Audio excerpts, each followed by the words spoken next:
Alicia's wondering what her boyfriend sees in her.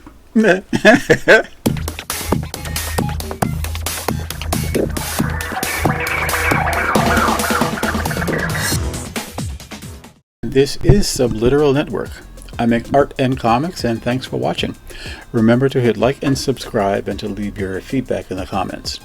I post art daily, 5 days a week, on Instagram, Facebook, and Twitter, and this is a roundup of that work in case you missed it, with a little more detailed description added.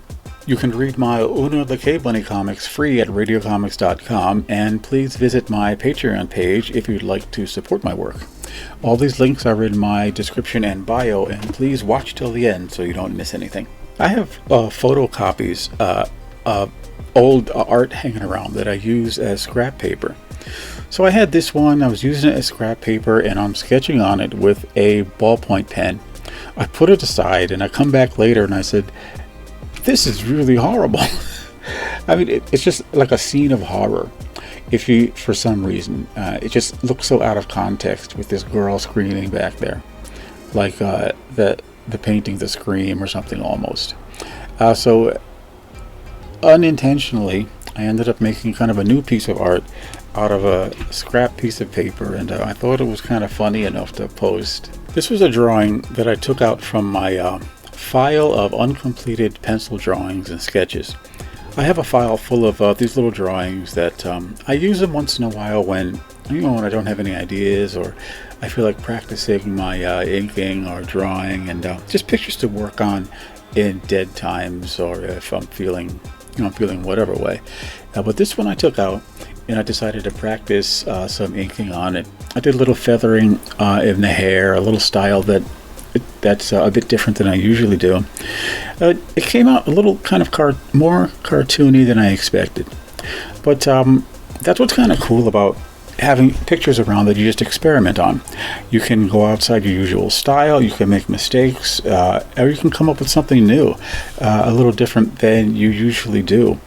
So they're pretty useful for a lot of reasons. I can't show the rest of this because she's not wearing anything. But this was the part that actually, considering this was the part that came out the best, even looking at the drawing as a whole. So I just wanted to show this one. I'm doing a series of sketch card drawings of the girlfriends of Marvel superheroes. So this one is Alicia, the blind sculptor girlfriend of Ben Grimm. And the whole idea is that she's really in love with him and has no idea that he's been transformed into a horrible looking monster. So that was the story that, of their romance. And when I did this, I kind of had this caption idea, and Alicia is wondering what Ben sees in her. So I said, okay.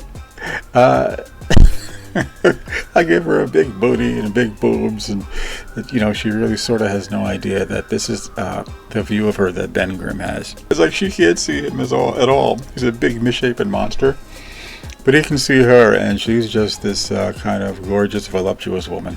I'm taking these sketch cards and I'm starting to color them up in Procreate. It's a nice little small piece to practice on, and I love the way this one came out. I wanted to get just sort of lighting from different windows and areas of the studio and stuff, and I'm really starting to have a great deal of fun in getting some sort of unusual and different results out of the coloring that I'm starting to do. Plus, I love those Fantastic Four gym shorts.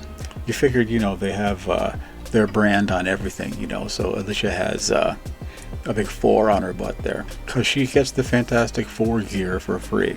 Years ago, I had drawn a comic story for Bill Black over at AC Comics, and this was a character in it. She was just sort of an interdimensional Amazon called Raptress, and she had a small part in the story, and she was just sort of disappeared after that. So somewhere along the way, I did this drawing. I figured it was for one of Bill's pinup books, but I don't have any record or any idea of where it was or when it was published, or if it was published at all. But it was nice I was lucky enough to have it inked by Bill Heike, who was just a great artist that worked at Americomics. And while I was going through some files, I found it and I pulled it out and I said, wow, this is kind of cool. So I'm going to do a color version of it. And when I do, I will show it to you on this weekly roundup. So at this point, it's still a heat wave around here, and when I'm going through my old drawings to find something new to paint, this one kind of Sharpie drawing kind of stuck out for me. I got a handful of these in a similar kind of theme, so I picked this one out and I decided, well, okay, I'll paint it. Painted it up in Procreate, and this is the version that I posted. One thing that you can see, I think, is that or one of my goals is to really try to get my color schemes under control. And I found a pretty effective way to do that is to start with the idea of limiting the colors that I'm putting in a painting to start with. That seems to be just a good way to jumpstart the idea. It looks a lot nicer and less like a kind of a kid's coloring book with green over here and blue over here. And I'm really finding that I'm getting pretty good results thinking that way.